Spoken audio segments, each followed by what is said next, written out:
이렇게 교과서대로 따라가는 공부를 하다 보니 뭔가 개념학습을 연결돼서 딱딱딱 이렇게 되는 게 아니라 되게 분절돼서 하고 있는 거 아니야? 맞아. 라는 생각이 하나가 있었고, 또 하나는 마치 내일 중등이 오지 않을 것처럼 오늘 초등을 하고 나는 이제 끝날 것처럼 초등학습에만 너무 이제 몰입되어 있는 부분이죠. 그러니까 여러분 안녕하세요. 엄마표 수학을 응원하는 철학적 교육 전문가 쑥스입니다. 반갑습니다. 네. 이분 누구신지 너무 궁금하죠? 여러분 제가 엄청 사랑하는 교재 아시죠? 능률 수능까지 시리즈, 그 시리즈 개발하신 팀장님이십니다. 네, 한아름 연구원님. 네, 안녕하세요.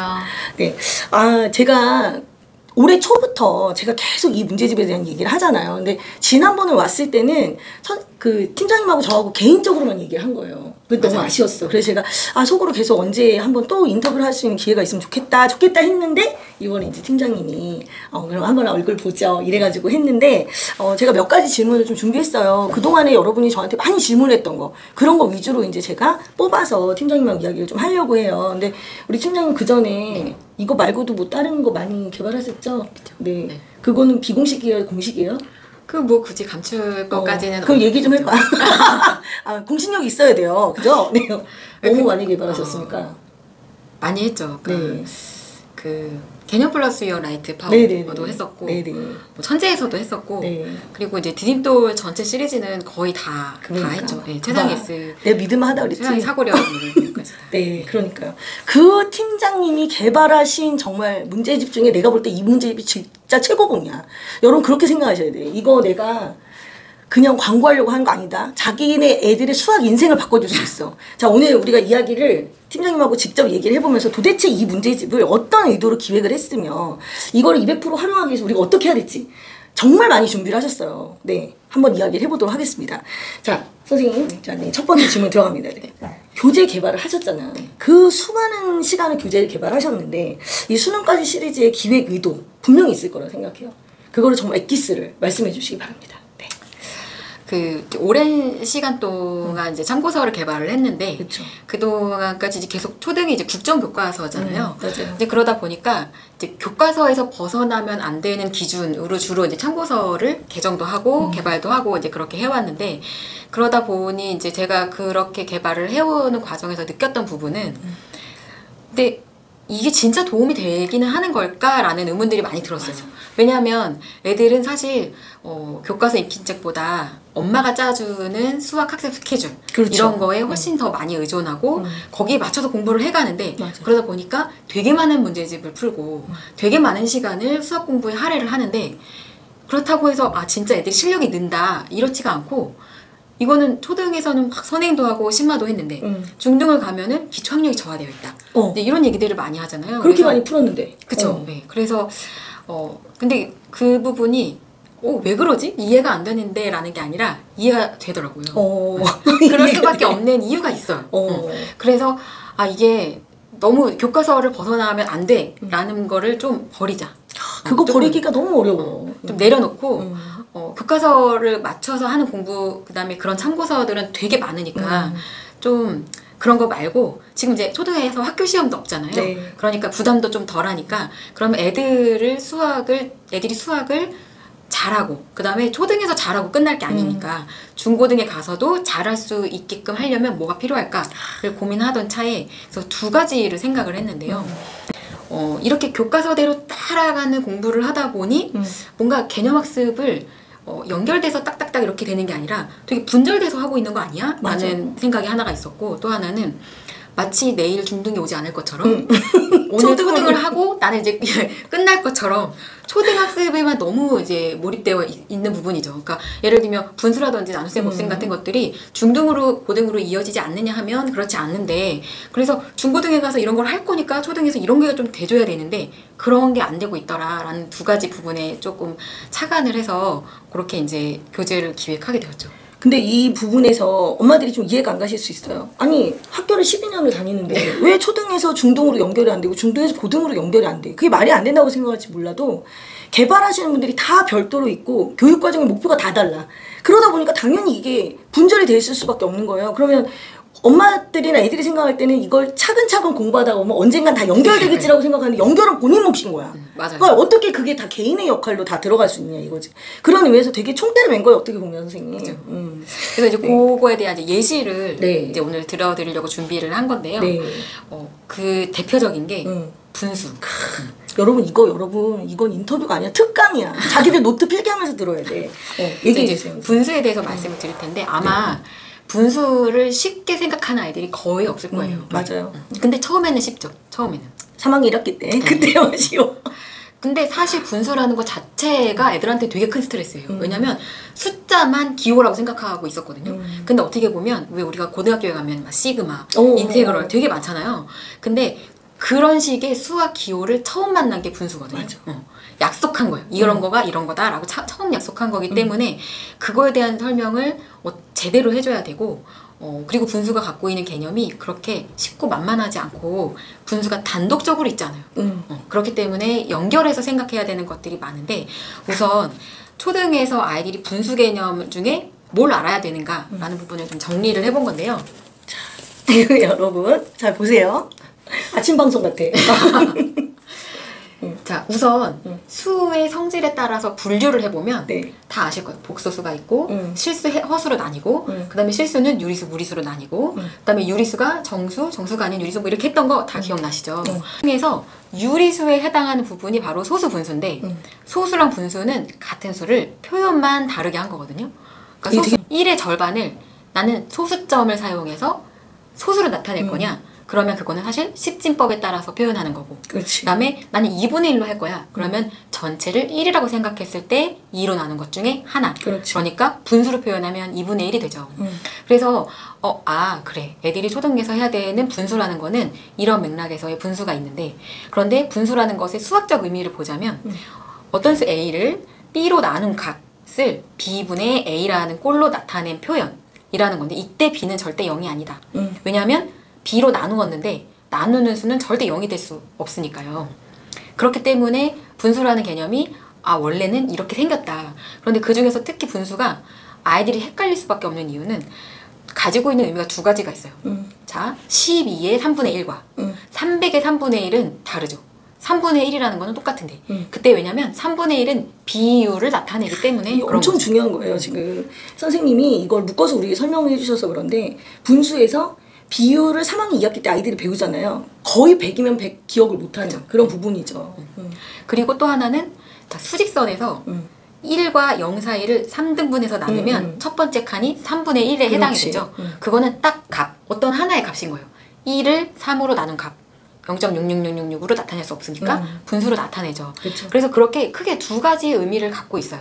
그런데 애들이 학년에서 배우게 될 때 주로 비율에 치중해서 배우게 돼요. 왜냐면 자 피자 한 판을 똑같이 나눠서 3등분해서 하나 가지면 그게 3분의 1이다. 이렇게 하고 이제 끝이 나요. 그러다 보니까 문제를 36에 9분의 4는 얼마야? 이런 걸 굉장히 많이 푼단 말이에요. 근데 사실은 그것도 물론 해보는 게 필요하지만 그게 메인 학습이 될 필요는 굳이 없거든요. 왜냐면 어른 되면 다 하게 되는 거예요. 36에 3분의 1 어른 되면 다 하게 돼. 다 하게 되죠. 비율이 그렇게 중요하지 않아요. 그리고 얘를 또 굳이 비율과 연결시켜 가자고 하면 비례 배분까지 가긴 하지만 비례 배분도 나중에 어른 되면 다 하게 돼요. 자, 1,000원을 너랑 나랑 2대 1로 나누자. 다 금방 하게 돼 있어요. 그거는. 그런데 이때 중요한 건 사실 분수가 값을 나타내기도 해 라는 부분을 알려주는 것도 중요하다는 거죠. 그리고 4학년에 가게 되면 이제 분수라는 거 다 알지? 이렇게를 전제로 이제 덧셈 뺄셈을 하게 되는데 지금 선생님 얘기하신 것 중에 무슨 얘기냐면 우리가 3학년 2학기 분수가 중요하지 않다 그런 얘기가 아니라 그죠. 4학년 때 결국에 분수를 더하기 빼기를 한다는 얘기는 분수를 값으로 인정을 해야지 그게 되는 건데 그 부분에 대한 중요성을 별로 얘기하지 않고 3학년 2학기의 비율 부분을 굉장히 강화하다가 갑자기 더하기 빼기 부분에 들어가면서 그 얘기를 하시는 거지 지금. 네. 그런데 이제 4학년 2학기 때 동분모, 그러니까 분모가 같은 분수의 덧셈 뺄셈을 하는데 이때 중요한 건 뭐냐면 이때 왜 분모는 안 더하고 분자끼리만 더하고 빼는가 라는 거를 반드시 알려줘야 돼요. 그렇죠. 그리고 3학년과 4학년을 거치면서 분수는 분모를 기준으로 하는 수야 라는 거를 반드시 알려줘야 받아올림을 해도 분모만큼이 되면 올리는 거구나. 왜냐면 지금까지 10이 돼야 올리고 1을 내리면 10이라고 했는데 동분모 분수의 덧셈 뺄셈을 할 때 자연수에서 1을 내리면 분모가 뭐냐에 따라 그때그때 다르게 내릴 수밖에 없거든요. 지금 이제 선생님 얘기하시는 거는 제가 이제 지금 번역을 하는 거예요. 선생님 얘기하시는 거 뭐냐면 내가 맨날 얘기하는 거잖아. 분모가 2, 3, 4, 5, 6 이게 달라진다는 건 단위가 아예 다 바뀌는 거다.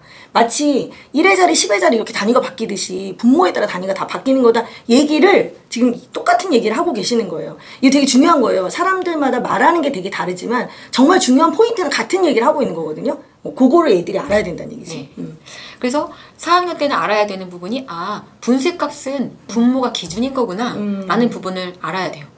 이제 요 예시를 보면 교과서랑 참고서는 어떻게 설명을 하고 있냐면 분모는 그대로 두고 분자끼리 더하고 뺍니다. 계산 결과가 가분수이면 대분수로 나타냅니다. 이게 가장 메인 설명이거든요. 그런데 왜요? 그리고 이걸 외워. 왜 그렇게 하는지를 설명을 해주지 않는데 이때 그래서 수능까지에서는 분수의 값은 분모가 기준이야 라는 얘기를 해주면서 여기서 이제 소수랑 비교해서 자 수라는 게 어떤 거를 기준으로 하느냐에 따라서 얼마나 계산 방식이나 표현 방식이 달라지는가를 얘기를 해주고 있는데 자 소수는 소수점하고 10이 기준이에요. 그렇기 때문에 자연수 2를 소수로 나타내려면 뒤에 점 붙이고 0을 붙이면 소수가 되죠. 그렇지. 근데 자연수 2를 분수로 나타낼 거면 내가 분모를 뭐로 정하느냐에 따라서 2분의 4가 될 수도 있고 100분의 200이 될 수도 있는 거죠. 그래서 기준이 되는 수라는 게 이렇게 다 차이가 나네. 그리고 그래서 분수의 값은 분모가 기준이야. 이거를 4학년 때 충분히 알아야 뒤에 가서도 다 할 수 있는데 그렇지. 이 부분을 좀 빈약하게 설명해 준다는 게 지금 조금 문제인 부분이고 그래서 수능까지에서는 이제 이런 부분들을 좀 짚어주고 있다는 거예요. 그러니까 이제 4학년 과정에서 이제 너무 애들이 뭐라고 생각하냐면 분모는 더하지 않는 거야. 분모는 빼지 않는 거야만 생각하니까 그냥 더하면 되지. 그냥 빼면 되지. 이렇게만 생각을 하고 1년을 보내는 거예요. 그러고 나서 5학년 때 분모가 달라졌어. 그럼 갑자기 통분할 왜? 갑자기 안 나오면 되잖아. 분모는 그대로 두라면 그렇게 두라면 이렇게 된다는 얘기를 지금 하는 거죠. 그러니까 너무 비중이 가볍게 달라지다 보니까 그런 일들이 생기는 거죠. 네. 5학년에 가게 되면 네. 크기가 같은 분수를 배우게 돼요. 근데 자 이제 5학년부터는 조금 뭐가 이제 좀 달라지죠. 4학년까지는 계산을 굉장히 많이 했어요. 그래서 5학년부터는 더 이상 계산을 하는 게 목적이 아니라 내가 지금까지 배운 덧셈, 뺄셈, 고셈, 나눗셈 스킬 그 다음에 자연수에 대한 이해 자연수는 10이 되면 이렇게 하는 거였어. 분수는 분모가 기준이었어. 소수는 소수점이 기준이었어. 이거를 다 총망라해서 알고 있는 상태로 자 이제 크기가 같은 분수를 할 거야. 크기가 같은 분수를 왜 해요? 나중에 사실 통분하려고 통분하려고 사실 하는 건데 말 안 해. 근데 크기가 같은 분수를 어떻게 설명하냐면 자, 왼쪽 이 부분이 교과서랑 참고서에 해당이 되는 부분인데 자, 분모와 분자에 같은 수를 계속 곱해봐. 똑같지? 나눠봐. 똑같아. 그래서 크기가 같은 분수야. 하고 끝이 나요. 규칙으로 그냥 얘기를 하는 거죠. 그러면 애들한테 또 새로운 뭔가 새로운 거구나. 이렇게 생각을 하지만 사실 이때 뭘 얘기해줘야 되냐면 분수는 나누기야. 네. 이 얘기를 해줘야 왜 우리 나눗셈 할 때 4학년에서 나누어지는 수와 나누는 수에 같은 수를 곱하거나 나누면 몫은 안 달라져요. 그렇기 때문에 크기가 같은 분수를 만들 수 있는 거거든요. 맞아. 분모와 분자에 같은 수를 곱하거나 같은 수를 나누어서.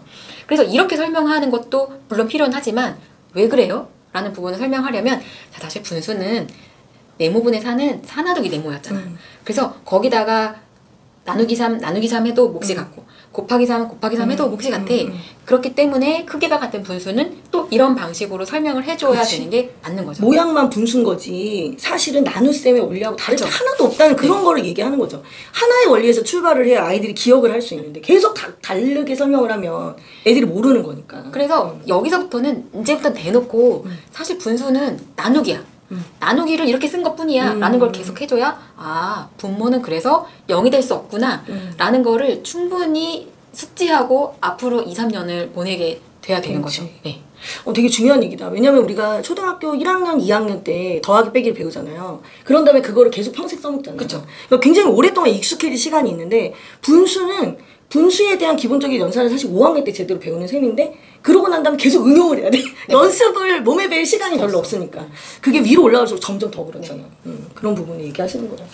자, 이거 되게 이거는 여러 번 돌려서 봐. 이 부분은 이건 교재에 대한 얘기가 아니에요. 개념에 대한 얘기를 지금 하고 있는 거예요, 여러분. 아시겠죠? 마저 또 얘기해 주세요. 네. 그래서 5학년에서 이게 보시면 이제 크기가 같은 분수, 약분 통분을 이제 함과 동시에 마치 지금까지는 이렇게 움츠려 있던 모든 개념이 한꺼번에 흑주 기관차처럼 와 이렇게 해서 막 분모가 다른 분수에 덧셈, 뺄셈, 분수 곱하기 자연수, 자연수 곱하기 분수 이런 걸 하게 되죠. 그렇지. 근데 이때 또 하나는 분수라는 것과 1은 굉장히 친밀한 관계가 있어요. 그러니까 1에서 분수를 뺐을 때 남는 차로 뭔가를 또 해볼 수도 있고 그렇죠, 그렇죠. 그다음에 분수의 곱과 1과의 관계를 충분히 애들이 숙지하고 여러 가지로 조작해 볼 수 있어야 역수 개념으로도 이어져요.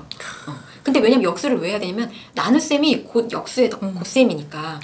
지금 이 선생님 말씀하신 부분이 5학년 2학기 분수의 곱셈 단어 있잖아요. 거기에 논리수학이라는 부분이 있잖아요. 제일 뒤에. 그 부분에 예로 나와 있어요. 근데 거기서 역수라는 단어 한마디도 안 써. 그런데 그거를 그 특징을 알게 하려고 그걸 넣은 거거든요. 교과서에서. 네. 그래서 중요한 내용이죠. 그걸 알아야 나중에 나눗셈이 되니까. 근데 그거를 다 별로 비중이 안 다르죠. 네. 그래서 사실 분수가 사실 나누기를 나타내는 수야. 그다음에 분수와 자연수 곱셈까지 배우고 나면 뭐야? 곱하기 3분의 1, 나누기 3. 다 똑같잖아. 그렇지, 그렇지. 그리고 3학년 때 굉장히 애들이 어렵게 했던 거 있어요. 네모의 4분의 3은 10인데 네모는 얼마지? 그러면 네모의 4분의 3은 사실 그게 곱하기였거든요. 맞아. 그러니까 사실 그때 그렇게 많이 할 필요가 없는 게 나중에 곱하기를 하면 다 알게 될 건데 마치 모모의 이거 때문에 너무 이제 거기서 약간 발목에 잡히는 마치 그거 비슷하다. 비에서 보면 모모에 대한 모모의 비. 나 그거 제일 싫어하는데 갑자기 그게 불현듯 떠올랐어. 그게 그거예요. 환장해 이놈의. 그래서 이제 그렇게 5학년까지 갔으면 자 6학년부터는 자 이제 거스를 것이 없어요. 그렇지, 그냥 이제 막 가는 거지. 그리고 처음으로 6학년 2학기 때 그 얘기를 처음으로 이제 드디어 실토하죠. 사실은 나누기였어. 왜냐면 나누기 자연수를 하려니까. 그러니까 이제. 근데 어떻게 보면 소수를 배울 때 우리가 5 나누기 6 안 떨어지잖아. 그치. 작은 수를 큰 수를 어떻게 나나? 이렇게 했을 때 점점점점점 해서 계속 한다는 거를 또 앞에서 했는데 마치 처음 보는 것처럼 자 5 나누기 6은 6분의 5로 쓸 수도 있어요. 이걸 여기서 처음 얘기하는 것도 그러니까. 조금 저는 문제가 있다고 생각해요. 근데 일단 6학년 때쯤 됐을 때는 이제 아이들이 또 뭘 알아줘야 되냐면 역수의 곱셈이라는 부분도 필요하지만 분모랑 분자는 0이 아닌 모든 수가 될 수 있다. 자연수만 오는 게 아니야. 마치 애들이 분모 분자에 소수가 오면 큰일 나는 줄 알아요. 근데 왜냐면 비율을 얘기할 때 자연수로만 얘기를 계속 하거든. 그쵸. 그래서 마치 소수가 되면 안 되니까 간단한 정수비로 꼭 바꿔서 꼭 그런 거 하잖아. 근데 정수비로 하는 것도 중요해요. 왜냐면 나중에 정수비가 아닌 걸 만나서 정수비로 만들어야 되니까. 자, 그거를 제가 다시 보여드릴게요. 네네. 뭐 계속 나온다. 야, 이거 마치 짜고 치는 거 같지? 아니야, 내가 준비하라고 안 했어. 자, 여기 보시면 자, 수능까지 해서는 자, 분수는 나누기야 이 얘기를 그냥 해줍니다. 대놓고. 그게 무슨 기밀도 아니고. 근데 되게 웃긴 게요. 핀란드 수학 교과서 3학년 과정에 보면 분수가 처음 나오는 건데 거기서 그 얘기가 바로 나와요. 네. 얼마나 중요한 거야. 핀란드 교과서도 교육과정 이제 나 놀 거야 이렇게 한 책이니까 그래. 자유롭게 할 수 있는 거. 그래서 자, 이런 문제가 아마 되게 생소할 수도 있어요. 왜냐면 이거는 사실 단위 분수의 덧셈만 할 줄 알고 그 다음에 나누기가 분수야 라는 것만 할 줄 알면 2 나누기 7은 7분의 2니까. 그렇지. 그러니까 7분의 1 더하기 7분의 1로 쓸 수도 있지. 자, 근데 자 이거 번분수. 번분수 아시죠? 근데 이 번분수도 5분의 1분의 7? 7 나누기 5분의 1이구나. 그렇지. 이렇게 하면 사실 어려울 게 없거든요. 근데 이런 걸 왜 하냐면 자 중등에 가면 갑자기 이제 정말 배신감 느끼듯이 나눗셈 기호를 안 써요. 나누기 기호를 이제 더 이상 안 써요. 물론 곱하기 기호도 안 쓰지만 그래서 분수로 대신하게 됩니다. 그래서 자 루트 2분의 1처럼 무리수가 분모나 분자에 오기도 하고 그래서 이때 고등에 가면 다항식의 나눗셈을 저렇게 분수로 씁니다. 그래서 이 다항식의 나눗셈을 보자마자 무슨 생각을 해야 되냐면 분모가 x-2구나 2니까 x는 2가 아니군. 이거를 당연하게 생각해야 되거든요. 근데 그러려면 아까 처음에 얘기했던 것처럼 초등에서부터 분모는 0이 될 수 없어. 이 부분이 충분히 숙지가 돼야 저런 다항식을 보고도 x는 2가 안 되는 거구나 라는 거를 따로 설명하지 않아도 알 수 있게 되는 근데 거죠. 이 숙지가 되는 그 기간이 이제 우리가 예를 들어 어떤 개념을 설명하면 애들이 바로 듣고 그때부터 외운다 이게 아니에요. 저런 게 몸에 배서 자동으로 생각이 되려면 못해도 2년 걸려. 그잖아요. 그쵸. 그 정도 걸리니까 그래서 미리부터 초등 과정에서 그런 얘기가 지속적으로 나와야 되는데 그게 안 되고 있다는 게 너무 안타까운 거지 지금. 그리고 애들이 초등에서 분수만 하는 게 아니니까. 그러니까. 예. 그래서 어떻게 보면 지금 이제 이렇게 판넬에 제가 작업을 했지만 초등 분수만 다 모아서 여기다 이렇게 놓은 거거든요. 네. 그래서 이걸 이렇게 모아서 공부를 해도 애들이 이걸 연결해서 하기가 쉽지가 않아요. 근데 이제 이거를 교과서에서 이제 딱 분절되어 있다 보니까 그렇기 때문에 이제 조금 약분 통분 같은 걸 할 때 크기가 같은 분수를 할 때 4학년 1학기 때 배웠던 곱하기 나누기가 여기도 연결되는 거야 라는 거를 사실 별로 못하죠. 네. 그래서 근데 이제 저는 이제 그런 부분이 있어요. 그렇다고 해서 교과서가 진짜 나빴다. 이건 아니라는 거죠. 왜냐면 교과서는 정말 그 배우는 그 현재 그 시점 그게 중요한 거니까. 근데 문제는 그거를 엮어서 마치 우리가 수능에서 고등학교 1, 2, 3학년 내용을 다 공부한다고 생각하지만 여러분 초등학교 과정에서 6학년 졸업하면 초등학교 1학년부터 6학년까지 배운 그 내용이 다 애한테 남아있어야 돼. 그쵸. 그거를 교과서에서 어떻게 만드냐. 그건 어려운 거지. 그리고 이제 아까 5학년 때쯤에 폭주기관차처럼 개념이 쏟아진다고 했는데 사실 중등부터는 더 심하죠. 맞아요. 근데 그거를 수용하려면 초등에서 이 기본기가 다 갖춰져 있어야 되는데 그래서 초등학교에서는 나선형으로 공부를 하니까 3학년 때 분수 조금 했다가 또 4학년 때 잠깐 또 했다가 이렇게 돌아오게 되는데 그런데 그렇게 했을 때 생길 수 있는 장단점이 있고 또 이렇게 했을 때 생기는 장단점이 있으니 그것들을 상호 보완을 할 수 있게끔 참고서는 굳이 교과서랑 또 똑같은 거를 하지 않아도 된다라는 말씀을 드리고 싶었던 거죠. 자, 뭐였는지를 여쭤보고. 자, 우리 팀장님이 하고 싶은 얘기 엄청 많았는데. 근데 이게 되게 저는 그렇게 생각을 해요. 만약에 팀장님이 그냥 이게 일이면 이렇게 안 해. 내가 만약에 직장인이야. 직장인이면 이렇게 일 안 하는 거야, 여러분. 이거는 사명감이 있는 거예요. 왜냐면 오랫동안 이 일을 하면서 느낀 문제점이 굉장히 많았겠죠. 그죠? 이렇게 그냥 애들이 이렇게 문제집만 풀고 내가 이 문제집 많이 팔고 이거 땡이다 이런 생각을 했으면 이렇게 안 하는 거야. 이분도 엄마예요. 이분도 엄마고 내 자녀가 그런 식으로 수학 공부해서 중학교 가서 고등학교 가서 고생할 거 뻔한 짓을 하는 걸 볼 수가 없는 거예요. 그래서 여러분 이렇게 굉장히 심혈을 기울여서 이런 얘기들을 하고 있는 거니까 자, 그거는 우리가 좀 이해하는 걸로 그렇게 합시다. 네. 자, 이제 제가 다른 질문을 드리겠습니다.